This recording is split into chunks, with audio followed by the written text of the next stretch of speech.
Hello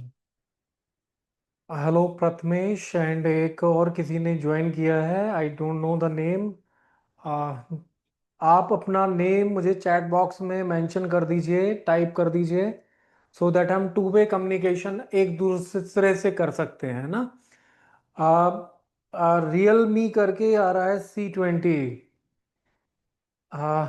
बच्चा क्या नाम है आपका?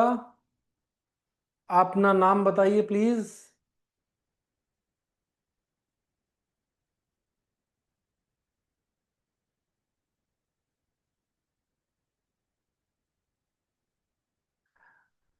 आप लोग चैट बॉक्स में मैसेज करके बता सकते हैं, ठीक है। नीचे चैट का ऑप्शन आ रहा होगा, उस पे आप चैट बॉक्स में अपनी अपने बारे में थोड़ा सा बताइए। टीचर और स्टूडेंट के बीच में कम्युनिकेशन होना बहुत ज़रूरी है। मैं जो आपको समझाऊंगा, जो आज आपको पढ़ाऊंगा, वो आप तक पहुंच पा रहा है, आप समझ पा रहे हैं या नहीं, वो मुझे पता चलना चाहिए। ठीक है। तो इसलिए प्लीज आप लोग चैट बॉक्स में अपना नेम एंड कहाँ से आप हमें ज्वाइन कर रहे हैं, प्रथमेश जी कहाँ से ज्वाइन कर रहे हैं आप, एंड जो दूसरे हैं उनका भी नेम और लोकेशन। ठीक है। हमारा कोचिंग इंस्टीट्यूट नोएडा में है। मैं इस समय आपको नोएडा से पढ़ा रहा हूँ। My name is Hitesh Tiwari और एस मैक्समा इंस्टीट्यूट पर मैं मैथ फैकल्टी हूँ। इसी तरह से मैं भी जानना चाहता हूँ कि मैं एक्चुअल एक्चुअल में किसे पढ़ा रहा हूँ, उसका नेम क्या है, कहाँ से वो ज्वाइन किया है। आज हमारी ये 10th क्लास की डेमो क्लास है और 9th क्लास से आप लोग, उम्मीद करता हूँ कि बहुत अच्छे नंबरों से पास होकर 10th में जा रहे होंगे और आपका कॉन्फिडेंस भी बड़ा हाई रहेगा, है ना। मैं उम्मीद करता हूं कि आप लोगों ने 9th में बहुत कुछ सीखा है और अब 10th में जाकर आपको और भी बहुत कुछ सीखना है। मैं एक चीज आपको क्लियर कर देता हूं, 9th और 10th में बहुत ज्यादा डिफरेंस नहीं आएगा। अगर 9th आपने ठीक ठीक पढ़ी है तो 10th में भी आपको ज्यादा डिफिकल्टी नहीं आने वाली है।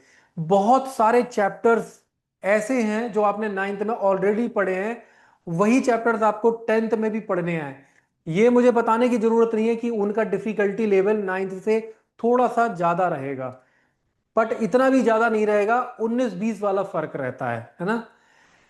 मैं कुछ चैप्टर्स के नेम आपको काउंट कराता हूं। ये चैप्टर्स आपने 9th में भी पढ़े हैं और अब आप उनको 10th में भी पढ़ेंगे। जैसे कि पहला, पॉलिनोमियल, एक चैप्टर जो आपने 9th में भी पढ़ा था। वहां कई सारी आइडेंटिटीज आपने याद की होंगी, है ना। 3-4 आपने एक्सरसाइजेस की थी, लेकिन 10th क्लास में केवल आपको एक ही एक्सरसाइज करनी है। एक एक्सरसाइज और उसके अंदर टोटल 2 ही क्वेश्चन है। ठीक है। इसी तरह से आप पॉलिनोमियल के अलावा आपको कोऑर्डिनेट ज्योमेट्री पढ़ना है, पेयर ऑफ लीनियर इक्वेशन पढ़ना है, ट्राइंगल पढ़ना है, स्टैटिस्टिक्स पढ़ना है और आपको प्रोबेबिलिटी भी पढ़ना है, मेंसुरेशन पढ़ना है, इस करीब सर्कल भी पढ़ना है। तो ऐसे करीब 7-8 चैप्टर होंगे जो आपने ऑलरेडी 9th में पढ़े हैं और अब आप उनका वर्जन, जो अपग्रेडेड वर्जन है, वो 10th में पढ़ेंगे। तो चलिए स्टार्ट करते हैं हम अपने लेक्चर को 10th क्लास में। तो hello everyone, welcome to S Maxima Institute. और हम आज करने जा रहे हैं पॉलिनोमियल चैप्टर नंबर 2। ये आपकी बुक में, 10th क्लास की बुक में चैप्टर नंबर 2 है जिसे हम आज करने जा रहे हैं। तो चैप्टर नंबर 2 में सबसे पहले हमें कुछ बेसिक जानकारी जो आपने 9th में भी पढ़ी होगी उसके बारे में थोड़ा समझना पड़ेगा कि पॉलिनोमियल होता क्या है। पॉलिनोमियल आपने 9th में पढ़ा है। पॉलिनोमियल का फुल फॉर्म अगर मैं इसे ब्रेक डाउन कर दूं तो पॉली प्लस नोमियल। पॉली का मतलब होता है बहुत सारे, बहुत सारे। ठीक है, मैनी। और नोमियल का मतलब होता है टर्म्स, जिसमें बहुत सारे टर्म्स हों या पद हों, है ना। हिंदी में पद भी बोलते हैं, जिसमें बहुत सारे टर्म्स हों। जैसे अब पॉलिनोमियल को हम दो तरह से कैटेगराइज करते हैं। एक तो on the basis of degree, degree के बेस पर करते हैं, और दूसरा हम करते हैं टर्म्स के बेस पर। ठीक है। अगर किसी में डिग्री क्या होती है, maximum power of the variable. क्या होती है? Maximum power of the variable. आपको एक इक्वेशन दी होगी पॉलिनोमियल की और आपको पूछा जाएगा, जैसे कि 9th में पूछा जाता था कि ये किस तरह की पॉलिनोमियल है। अगर उसकी डिग्री 1 होगी, जैसे कि पावर अगर 1 होगी, जैसे x की पावर 1 + 2, तो ये इसे कहते हैं हम लीनियर पॉलिनोमियल। लीनियर पॉलिनोमियल, इसका नाम क्या है? Linear polynomial. और अगर पावर 2 है, ठीक है, अगर पावर 2 है तो इसे कहेंगे क्वाड्रेटिक पॉलिनोमियल। Quadratic polynomial. अगर पावर 3 है वेरिएबल की तो उसे कहेंगे क्यूबिक पॉलिनोमियल। तो on the basis of degree, degree degree क्या होती है? Maximum power of the variable, maximum power of the variable. इसमें मैक्सिमम पावर पहली वाले में आपकी मैक्सिमम पावर 1 है, अगर 1 होगी तो लीनियर कहलाएगा। अगर 2 मैक्सिमम पावर होगी वेरिएबल की तो क्वाड्रेटिक कहलाएगी पॉलिनोमियल। और अगर 3 है तो क्यूबिक कहलाएगी। आई होप इतना समझ में आपको आ गया होगा। अब बात करते हैं on the terms of, terms के बेसिस पे डिग्री की, सॉरी, पॉलिनोमियल कैसे होती है। अगर एक टर्म है, लेट सपोज यही एक टर्म है अकेला 2। Sir my name is Neenu. Very good Neenu, welcome to S Maxima Institute. और आप इस लेक्चर को अटेंड कीजिए, आपको मैं गारंटी कह रहा हूँ आपको बहुत अच्छा लगेगा। पॉलिनोमियल समझ में भी आएगा और इस चैप्टर में आपको मजा भी आएगा। ये चैप्टर आपको इतना आसान लगेगा कि आज आप क्लास लेने के बाद अगर आप प्रीवियस ईयर का क्वेश्चन पेपर निकालेंगे बोर्ड का और उसमें से पॉलिनोमियल के क्वेश्चन करने की कोशिश करेंगे तो आप सारे क्वेश्चन कर लेंगे, लगभग लगभग सारे क्वेश्चन कर लेंगे। इतना आसान चैप्टर है। चलिए, मेरी कोशिश रहेगी कि आप पूरे तरीके से कॉन्सेप्ट को समझ लें। बात करते हैं पॉलिनोमियल टर्म्स के बेसिस पे कितना होता है। तो अगर एक टर्म है, जैसे ये है, ये भी एक टर्म है, या फिर ये है, ये भी एक टर्म है, या फिर 5x², ये भी एक टर्म, ये एक टर्म है, ये भी एक टर्म है, ये भी एक टर्म है, ये भी एक टर्म है। अगर एक टर्म होगा तो उस पॉलिनोमियल का नाम होगा मोनोमियल। और ये सब मैं नाइन्थ का पढ़ा रहा हूं, है ना। ये सब नाइन्थ में आप ऑलरेडी पढ़ चुके हो। अगर दो टर्म हुए, जैसे ये, अगर दो टर्म हुए तो उसे बोलेंगे बायनोमियल। बायनोमियल, ठीक है। पहला टर्म प्लस दूसरा टर्म, पहला टर्म प्लस दूसरा टर्म, ठीक है। 2x + 5 लिखा है, ये x² + 2 लिखा है ना। तो दो टर्म है तो बाइनोमियल बोलेंगे, अगर एक टर्म है तो मोनोमियल बोलेंगे, और अगर तीन टर्म हुए तो क्या बोलेंगे? ट्राइनोमियल। देखिए, x² + 2x + 3, तीन टर्म है, एक दो तीन। पहला टर्म, उसके बाद प्लस के बाद दूसरा टर्म, प्लस के बाद तीसरा टर्म, तो इसे बोलेंगे ट्राइनोमियल। जल्दी से बताइए कि क्या आपको ये जानकारी समझ में आई जो मैंने आपको पढ़ाया। प्लीज जल्दी से नोट, आप मुझे चैट बॉक्स में मैसेज करके यस और नो बता दीजिए। नहीं समझ आया तो कोई प्रेशर वाली बात ही नहीं है, आप नो लिख दीजिए, मैं रिपीट कर दूंगा। और अगर समझ में आ गया तो आप मुझे यस करके लिख दीजिए, सो दैट मैं आगे बढ़ूं, है ना। जल्दी से आप टाइप कर दीजिए यस और नो अगर आपको समझ में आ गया है तो, और नहीं समझ में आया तो नो लिख दीजिए। प्रथमेश जी ने लिखा है यस। नीनू आप भी बताइए आपको अगर समझ में आ गया है तो। आगे बढ़ते हैं। ये हम सब नाइन्थ का पढ़ रहे हैं, अभी हमने टेंथ का कुछ नहीं किया है। अब टेंथ में हमें जो पढ़ना है वो मैं आपको बताता हूं। टेंथ में केवल और केवल आपको क्वाड्रेटिक पॉलिनोमियल को ही पढ़ना है, केवल ये क्वाड्रेटिक पॉलिनोमियल को पढ़ना है। बाकी सारी चीजें जो हैं ये नाइन्थ वाली हैं बच्चे। ये सब आप ऑलरेडी पढ़ चुके हो। नाइन्थ में जितनी सारी ढेर सारी आपने आइडेंटिटीज पढ़ी थी, करीब 10-12 तो पढ़ी होंगी। अब उनमें से कोई आइडेंटिटी आपको नहीं पढ़नी। इस चैप्टर के अंदर केवल दो छोटे छोटे से फॉर्मूले हैं, केवल आपको वो पढ़ने हैं। केवल दो फॉर्मूले, और बहुत बेसिक है, आज ही के आज आप सीख जाओगे। चलिए तो आगे बढ़ते हैं। पॉलिनोमियल जिसकी बात कर रहे हैं हम, क्वाड्रेटिक पॉलिनोमियल की। क्वाड्रेटिक पॉलिनोमियल, देखिए क्वाड्रेटिक पॉलिनोमियल का स्टैंडर्ड फॉर्म क्या होता है? ये होता है ax² + bx + c = 0। जिसको अगर मैं एग्जाम्पल के तौर पे लिख दूं तो ऐसे भी लिख सकते हैं, ठीक है। ये वेरिएबल के फॉर्म में है, ठीक है। और ये मैंने आपको एग्जाम्पल समझाने के लिए लिख दिया है एक। अब यहां पे देखिए, ये क्या है, स्टैंडर्ड फॉर्म। क्या है ये, स्टैंडर्ड फॉर्म। किसी भी क्वाड्रेटिक पॉलिनोमियल को स्टैंडर्ड फॉर्म को हम ऐसे दिखाते हैं, ठीक है ना। ये रही आपकी स्टैंडर्ड फॉर्म। अब ये ए क्या है, ये स्मॉल ए क्या है, ये एक्स स्क्वायर का कोफिशिएंट है। ये बी क्या है, ये एक्स का कोफिशिएंट है। ठीक है, ये सी क्या है, कांस्टेंट। ठीक है, ये सी क्या है, कांस्टेंट। इसी तरह से यहां पर टू क्या है, एक्स स्क्वायर का कोफिशिएंट। थ्री क्या है, एक्स का कोफिशिएंट। फाइव क्या है, कांस्टेंट। कोफिशिएंट क्या होता है, न्यूमेरिकल नंबर वैल्यू जो वेरिएबल के आगे लिखी रहती है विद साइन, साइन के साथ। ठीक है, वेरिएबल के आगे जो भी नंबर लिखा है वो उसका कोफिशिएंट कहलाता है। एक्स स्क्वायर के आगे क्या लिखा है, +2, तो ये एक्स स्क्वायर का कोफिशिएंट हो गया।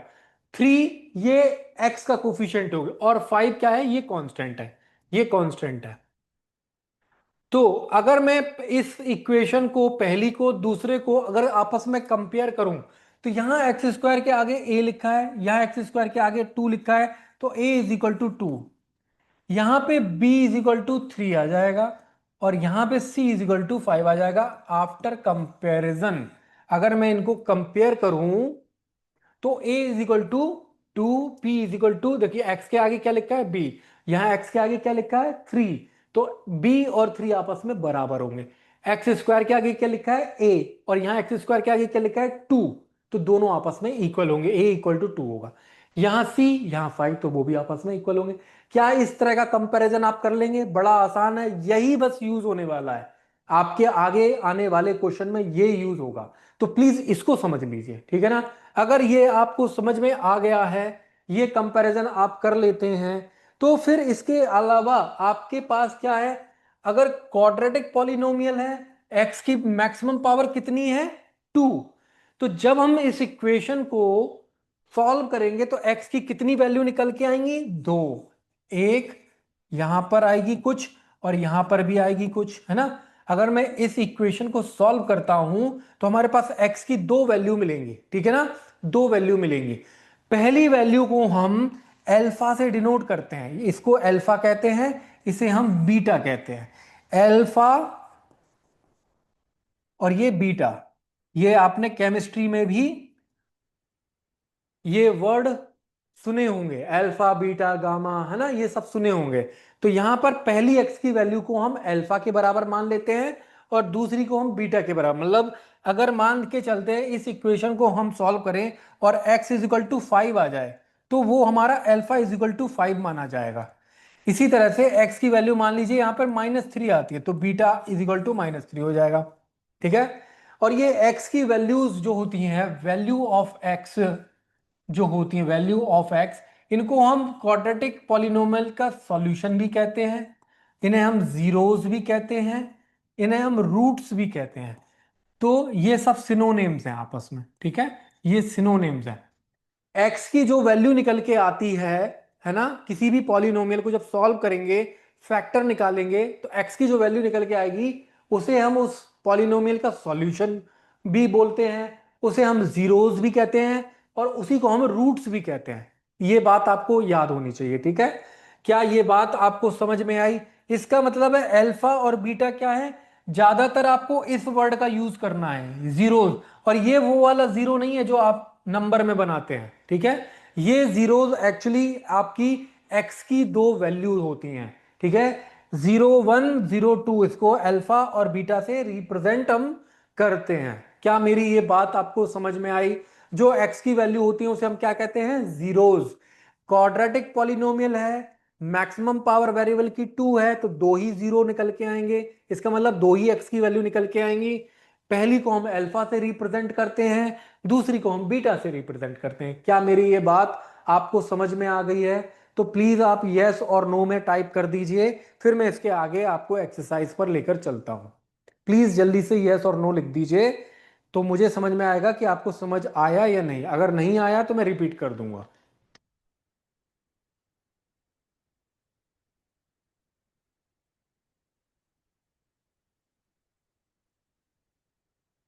क्या आपको मेरी ये बात समझ में आई कि क्वाड्रेटिक पॉलिनोमियल में एक्स की मैक्सिमम पावर 2 होती है, और जब 2 है तो जब हम उसको सॉल्व करेंगे तो x की दो वैल्यू निकल के आएंगी।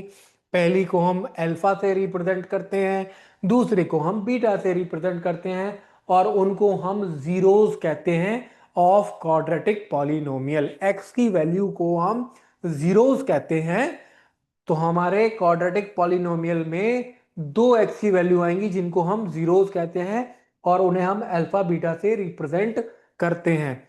यहां पर आपको जब स्कूल से बुक मिल जाएंगी 10th क्लास में या मिल गई होंगी, तो चैप्टर 2 में आपके पास टोटल दो एक्सरसाइज है, जिसमें ये पहली एक्सरसाइज केवल आधे मिनट की है, 30 सेकंड की।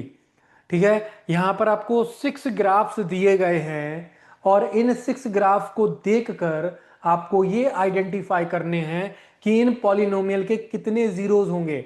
मतलब कि जब इनको सॉल्व किया जाएगा तो x की कितनी वैल्यू आ सकती हैं। ठीक है, और ये कैसे पता लगाते हैं, वो हम पता ऐसे लगाते हैं कि जब आपका ग्राफ, अगर ये जैसे ग्राफ दिया है, अगर ये एक्स एक्सिस को जितनी जगह पर टच करे या कट करे, इंटरसेक्ट करे, उतने ही जीरोस उस पॉलिनोमियल के होंगे। तो यहां पर आप देखिए, ये पॉलिनोमियल का ग्राफ है, ये एक्स एक्सिस है, ये वाई एक्सिस है। क्या ये पॉलिनोमियल का ग्राफ इस एक्स एक्सिस को कहीं पर भी टच या कट कर रहा है? नहीं। तो इसमें इसका जीरोस, नंबर ऑफ जीरोस होंगे जीरो। मतलब x की कोई वैल्यू निकल के नहीं आएगी। मैं एक बार इसका स्टेटमेंट पढ़ देता हूं जो ऊपर लिखा हुआ है।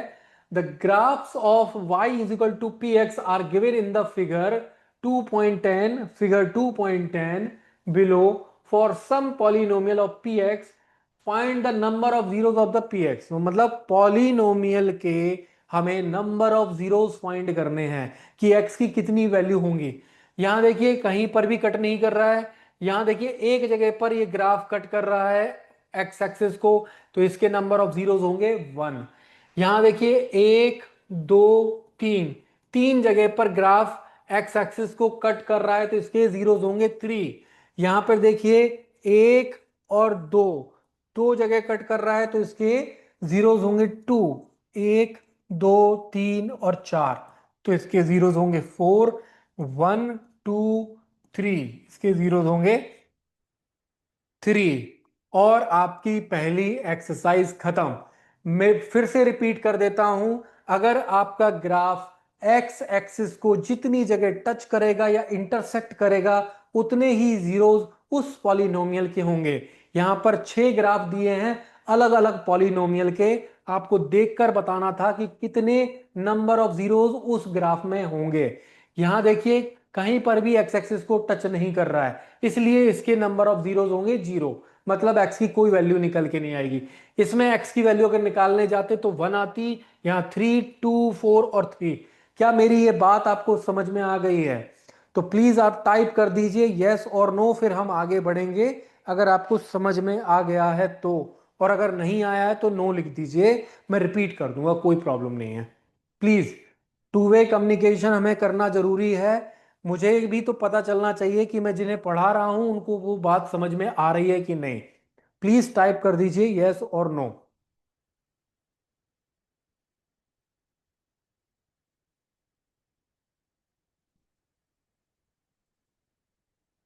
नीनू जी और प्रथमेश जी, क्या आपको ये बात समझ में आ गई?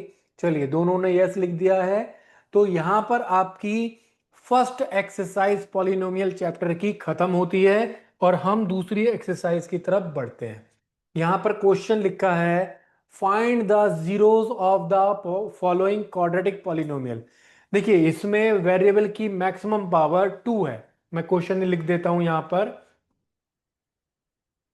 ये फर्स्ट क्वेश्चन का फर्स्ट पार्ट है। यहां पर एक क्वाड्रेटिक पॉलिनोमियल दी है, तो सबसे पहले आपको इस क्वाड्रेटिक पॉलिनोमियल के जीरोस यानी कि x की वैल्यू निकालनी है। तो पहले आपको x की वैल्यू निकालने को बोला गया है, फिर बोला है verify the relationship between the zeros and the coefficient. Coefficient क्या होते हैं? यहां पर देख रहे हैं आप, जब इसे आप कंपेयर करेंगे A X square plus B X plus C से, तो आप बताइए एक्स स्क्वायर का कोफिशिएंट यहाँ कितना है 1, यहाँ कितना है ए, तो ए इज इक्वल टू 1 मिल जाएगा, बी इज इक्वल टू -2 मिल जाएगा, और सी इज इक्वल टू -8 मिल जाएगा। ठीक है, ये है आपके कोफिशिएंट या फिर कांस्टेंट।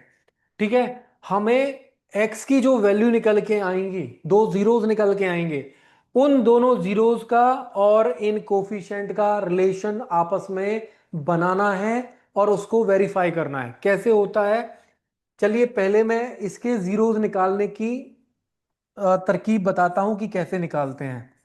हमारे पास ये इक्वेशन दी थी, ठीक है। अब फैक्टर करना और फैक्टर निकालना नाइन्थ क्लास में स्प्लिटिंग मिडिल टर्म आपने मेथड सीखा होगा, और अगर नहीं याद आ रहा है तो मैं आपको बताता हूं कैसे करते हैं। ठीक है, यहां पर एक्स स्क्वायर का कोफिशिएंट कितना है 1, और ये कांस्टेंट कितना है 8, तो इनको यहां मल्टीप्लाई करके लिख लेते हैं, कितना आंसर आएगा 8। फिर इनके फैक्टर निकालेंगे। ठीक है, तो आपके फैक्टर आ गए ये।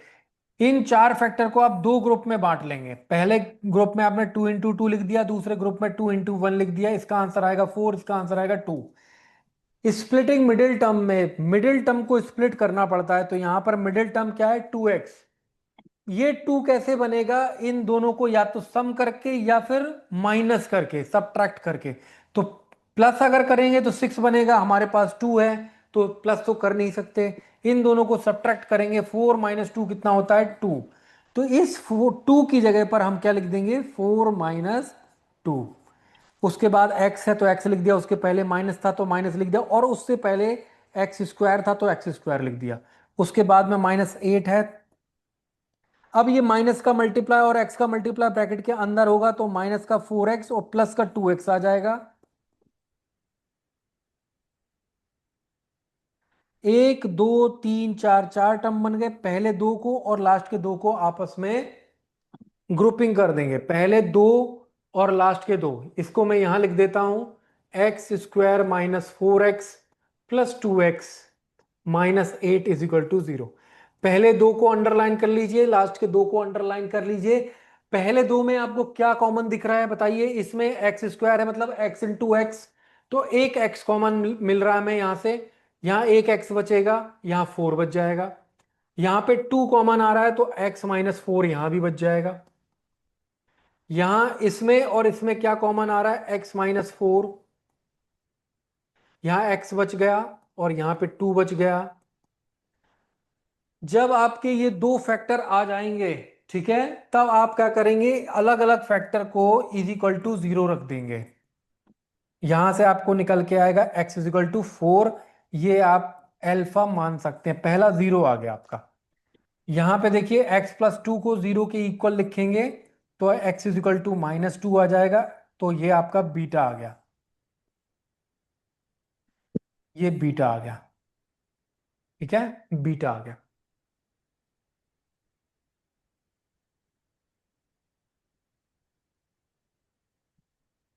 -2, अल्फा आ गया 4, बीटा आ गया -2। तो ये दो जीरोस आपके आ गए। हमने क्या किया, इसको स्प्लिटिंग मिडिल टर्म से सॉल्व किया और x के दो फैक्टर निकाले, दोनों फैक्टर को अलग अलग 0 के इक्वल लिखा और x की वैल्यू मिल गई हमको दोनों। यही आपकी जीरोस हैं।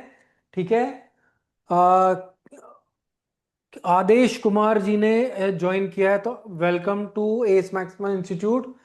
मैं इस क्वेश्चन को दोबारा से आपको एक्सप्लेन कर दूंगा। फर्स्ट ऑफ ऑल, हमने अभी आपके आने से पहले हमने ये एक्सरसाइज की थी। ठीक है, पॉलिनोमियल चैप्टर की फर्स्ट एक्सरसाइज। यहाँ पर 6 ग्राफ दिए हुए हैं। इन 6 ग्राफ को देखकर आपको बताना था कि कितने जीरोस या कितने एक्स की वैल्यू होंगी पॉलिनोमियल की।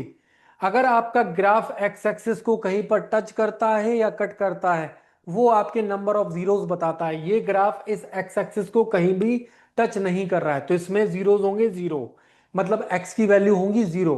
यहां पर एक जगह कर रहा है तो 1, यहां 3 जगह कर रहा है तो 3, यहां 2 प्लेसेस पे 2, 4 एंड 3। इसको डिटेलिंग में मैं आपको फिर से कराऊंगा, रिवाइज कराऊंगा बाद में क्लास के। अभी मैं इस क्वेश्चन पे हूं, इसको दोबारा से स्टार्टिंग से समझा देता हूं।